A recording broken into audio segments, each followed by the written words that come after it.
Start. ओम नमः शिवाय।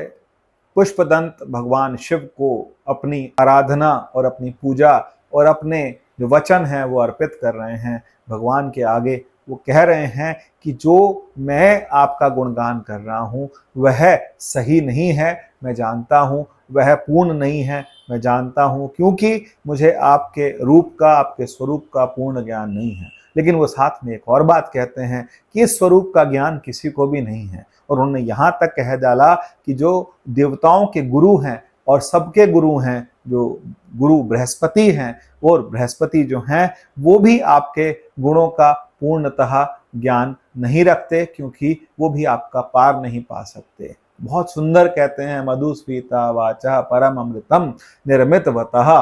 तो इसका क्या तव ब्रह्मन की वागपि सुरगुरोय विस्मयम पदम, मतलब उनके लिए भी विस्मय है। किसके लिए विस्मय का मतलब होता है कि विस्मय का मतलब होता है कि ऐसी स्थिति जब मनुष्य को समझ ही ना आए कि ये है क्या।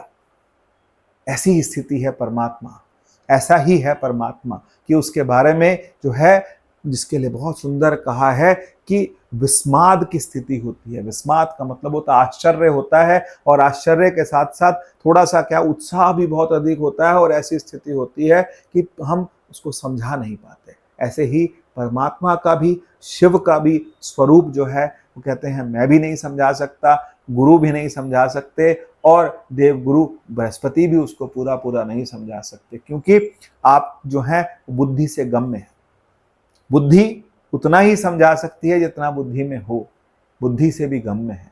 सिर्फ आपकी कृपा हो तो उस बुद्धि को दिव्यम ददामि मे चक्षु, भगवान बार बार यही कहते हैं कि मैं तब दिव्य चक्षु देता हूँ, दिव्य बुद्धि देता हूँ, जिससे मनुष्य कुछ कुछ समझ पाता है। और इस दिव्य बुद्धि को कहा जाता है प्रज्ञा। जब बुद्धि एकदम शांत होती है, सात्विक होती है, और उसकी सात्विकता बहुत अधिक बढ़ जाती है, तो उसे प्रज्ञा कहते हैं। और ये जो प्रज्ञा है यही परमात्मा के जानने में हमारे को सहायक हो सकती है। लेकिन सहायता तभी होगी जब परमात्मा की कृपा हो, जब भगवान शिव की कृपा हो, तभी हम उनका गुणगान कर पाएंगे, उनके स्वरूप का, उनके रूप का गुणगान कर पाएंगे। भगवान शिव जिनके लिए कहा है कि तुषाराद्रि संकाश गौरम गंभीरम मनोभूत कोटि प्रभा श्री शरीरम।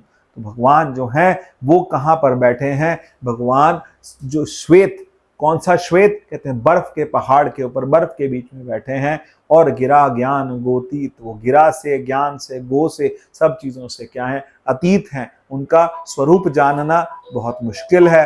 उनके स्वरूप को जानने के लिए परमात्मा की ही कृपा चाहिए। हम अपनी मेहनत से, अपने दम पर उसको नहीं जान सकते। ओम नमः शिवाय।